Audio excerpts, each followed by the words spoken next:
Սիրելի հայրենակիցներ, երբ ես շարունակ պնդում էի, որ պետք չէ ուրախանալ այն պատճառով, որ Նիկոլ Փաշինյանի մասնակցությունը հակականոնիկ պատարակներին սակավամարդ է, ամենևին էլ չէի վիճարկում այն փաստը, որ Նիկոլ Փաշինյանը արդեն վաղուց չունի հասարակական վստահության ռեսուրս։ Նիկոլ Փաշինյանի վարկանիշը գահավիժում է եւ դա փաստ է։ Դրա համար կան բազմաթիվ ապացուցման ենթարկված օրինակներ։ Ամբողջ խնդիրն այն է, որ ես մտածել եմ եւ հիմա էլ մտածում եմ, որ Նիկոլ Փաշինյանի հակասահմանադրական, հակաեկեղեցական կամպանիայի հիմքում մասով կան երկրորդական դերակատարություն ուներ։ Նա շեշտը դրել էր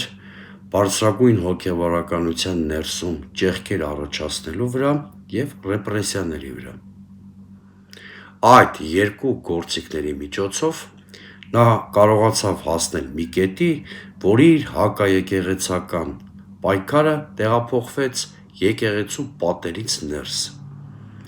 Հիմա արդեն ակնհայտ է, որ հոգևորականության շրջանում, բարձրագույն հոգևորականության շրջանում կան ճեղքեր եւ այսօրվա իրադարձությունները դրա մասին են։ Նախ օրվա առաջին կեսում իշխանամերձ մամուլում հայտնվեց տեղեկատվություն, որ թվով 13 արքեպիսկոպոսներ եւ եպիսկոպոսներ ընդունել են մի հայտարարություն, որտեղ ըստ էության պահանջվում է Արշակ Սրբազանի, ինչպես նաև վեհափառի հրաժարականը։ Այս մարդիկ, որոնք ըստ էության ուրացել են եկեղեցում, հիմք են ընդունել այն, որ Արշակ Սրբազանի վերաբերվող մի ինտիմ տեսագրության իսկությունը քննչական մարմինների կողմից ապացուցվել է, կա եզրակացություն եւ ահա այդ հիմքով իրենց դիվային նախաձեռնությունը հրապարակել են։ Իհարկե տարակուսել է այն փաստը, որ թե Արշակ Սրբազանը, որին վերագրվում է տեսանյութը, թե նրա պաշտպանը Արսեն Բաբայանը, հարգարժան փաստաբան, ոչ փորձաքննության փաստից են տեղյակ, ոչ էլ առավել եւս դրա եզրակացությունից։ Թե ինչպես է այդ փորձաքննությունը հայտնվել կամ դրա եզրակացությունը հայտնվել խռովարար հոգևորականների ձեռքին, սա էլ մի հարց է մնում, գուցե նույնիսկ փորձաքննություն ու դրա եզրակացություն առհասարակ բնության մեջ չկա։ Իհարկե այս 13 բարձրաստիճան հոգևորականների հայտարարությունը ինքնին վիճահարույց է։ Բանն այն է, որ թեև խոսվում է 13 արքեպիսկոպոս եպիսկոպոսի հայտարարության մասին, շատ շուտով պարզվեց, որ այդ 13 անուններից միայն 9-ի դիմաց են դրված ստորագրություններ, իսկ քիչ առաջ, երբ Նիկոլ Փաշինյանը կառավարությունում հապճեպ նրանց ընդունեց իր բուծած խռովարարներին, ներկաների թիվը 8-ն էր, այսինքն 9 էլ չէր նույնիսկ 8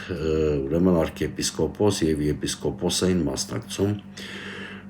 վարչապետի հետ այսպես կոչված խորհրդավոր հանդիպմանը։ Հիմա ինձ համար ակնհայտ է, որ խռովարար հոգևորականների հայտարարությունը կամ նրանց հրաժարականի պահանջը ինքնաբուխ ներեկեղեցական նախաձեռնություն չէ։ Ես սրանում ուղղակի համոզված եմ, այս նախաձեռնության հետևում կանգնած է իշխանությունը, այս հոգևորականների մի մասին ռեպրեսիաներով կամ կոմպրոմատներով են բերել այս նախաձեռնության տակ, մյուս մասին հավանաբար գայթակղել են։ Իդեպ ավելորդ չեմ համարում ասել, որ այս հոգևորականները, որ հանկարծ եկեղեցու հեղինակության եւ պատվի մասին սկսեցին մտահոգվել, այդ եկեղեցականներից առնվազն երկուսը հենց իրենք են կուսակրոնության ուխտը խախտել,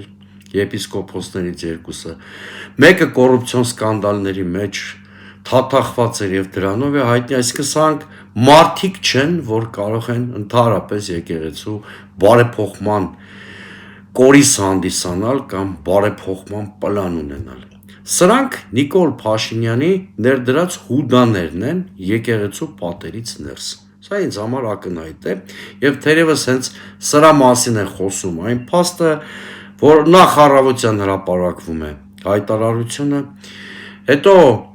Նիկոլ Փաշինյանի ճեպազրույց է տեղի ունենում, որտեղ իշխանամերձ լրատվամիջոցի ներկայացուցիչը այս թեմայով հարց է տալիս Նիկոլ Փաշինյանին, Նիկոլ Փաշինյանը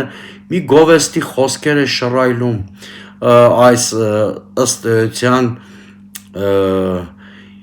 իրենց ուխտը ուրացած հոգևորականների հասցեին, հետո անմիջապես ասում է, որ պատրաստ է նրանց ընդունել, մի քանի ժամ հետո էլ կառավարությունում տեղի է ունենում նուդաների հանդիպումը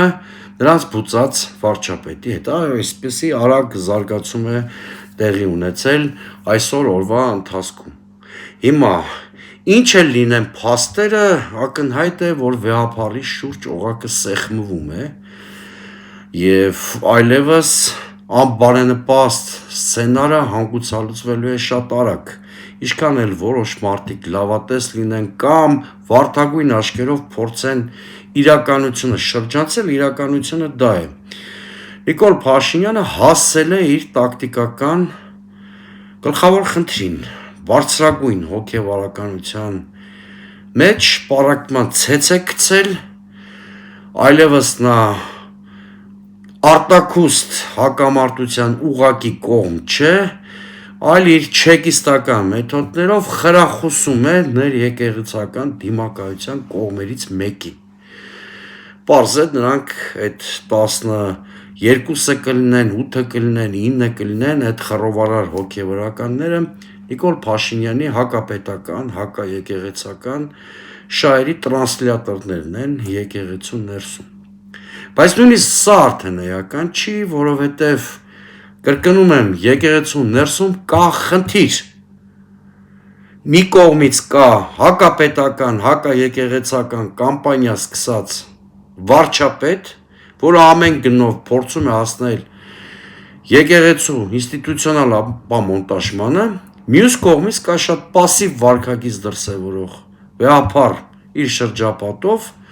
որի շուրջ օղակը սեղմվում է։ Սա է իրականությունը, եթե նույնիսկ դրանից փորձենք փախչել։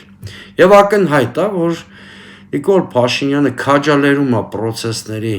ինտենսիվ ընթացքի, սա ենթադրում է, որ շատ արագ ինչ-որ հանգուցալուծումներ են լինելու վեհապարի շուրջ, կամ վեհապարի նկատմամբ ռեպրեսիվ մեթոդ կկիրառվի, դրա նախադեպերը արդեն Փաշինյանը ստեղծել է, թող որևէ մեկը չասի, որ դա անհնար է, ամիսներ առաջ անհնար էր թվում նույնիսկ սրբազանների կալանավորում, այսօր 3 սրբազան հայրեր գտնվում են անազատության մեջ եւ ուրեմն կամ ռեպրեսիայի կդիմի Փաշինյանը, բայց չի բացառվում նաեւ, որ նա մաշեցման ուղղությամբ գնա, այսինքն փորձի այս պառակտման ցեցը խորացնել եկեղեցու ներսում, բախումներ հրահարել հոգևորականների միջև եւ այլն եւ այլն։ Ես չգիտեմ, թե Փաշինյանը որ մարտավարությունը կընտրի, առանձնապես անշնորհակալ գործել համարում եմ Փաշինյանի վարքագծի եւ մարտավարության ուրեմն քննությունը։ Ես գիտեմ, որ վեհապարը ինչ-որ հարցերում հապաղել է, ես շարունակ, արդեն 2 ամիս շարունակ խոսում եմ, որ եկեղեցին պիտի ուժեղացնի իր կոմունիկացիան հասարակության հետ, որ վեհապարը պարտավոր է անդադ լինել մարզերում, հավատավոր ժողովրդի հետ, պատարակներ մատուցել, այսինքն այն ինչ անում է Փաշինյանը, պիտի աներ վեհապարը։ Ցավոք սրտի վեհապարը արդյունավետ պաշտպանության միջոց չընտրեց, ինչի հետևանքով հասարակության լիակատար պասիվության պայմաններում անհավասար մրցակցություն են ընթանում մի կողմից հակապետական եւ հակաեկեղեցական զինանոցով ոչտված Փաշինյանի ու նրա եկեղեցական սատելիտներն են, մյուս կողմում վեհափառն է իր կողմնակիցների եւ հասարակության մի մասի հետ։ Հիմա էլ կարծում եմ, ինչքան էլ վիճակը ծանր է, դերևս կան ելքեր, եւ որպիսի Նիկոլ Փաշինյանի գեներացրած անբարենպաստ սցենարը կանխվի, ես անհրաժեշտ եմ համարում, որպիսի մեր վեհափառ հայրը դիմի ոչ ստանդարտ համարձակ քայլերի, ինքը նախաձեռնի ռեֆորմներ, որոնք մի կողմից կարող են խափանել, դերևս կարող են խափանել Փաշինյանի հակաեկեղեցական պլանները, մյուս կողմից իսկապես եկեղեցին կմաքրվի մի շարք արատներից, որոնք հաճախ գործիք են դառնում հակաեկեղեցական մոլուսկով տառապող արտաքին եւ ներքին շրջանակների ձեռքում։ Փաշինյանի կամպանիան դրա ցայտուն օրինակն է։ Գնդակը վեհափառի դաշտում է, արդյոք կխիզախի վեհափառը, ինչի շնորհիվ միայն կարող ենք մայրաթորն ու եկեղեցին իշխանության հակասահմանադրական ոտնձգություններից զերծ պահել, թե այնուամենայնիվ վեհափառը դարձյալ սպասողական մարտավարություն կորդեգրի, արդյոք կխիզախի վեհափառը, որպիսի եկեղեցու ինքնավարությունը պաշտպանի, եթե նույնիսկ այդ խիզախումի արդյունքը կարող է նաև իր ինքնազոհությունը դառնալ, ես չգիտեմ այս հարցերի պատասխանը, չունեմ այս հարցերի պատասխանը, որտև մի կողմից հակապետական իշխանության հետ գործ ունենք, մյուս կողմից մի շարք գործոններով կաշկանդված հոգևոր վերնախավի։ Ես ուզում եմ հավատամ, որ վեհափառը այս իմ հորդորը եւ այլ հորդորներ կլսի եւ կգնա խիզախ քայլերի եւ կգնա մեր ինքնության պաշտպանությանը։ Սա իրավունքի եւ ինքնության պայքար է։ Այսքանն էի ուզում ասել, չնայած այս մասին ես 2 ամիս շարունակ տարբեր եթերներում կրկնում եմ։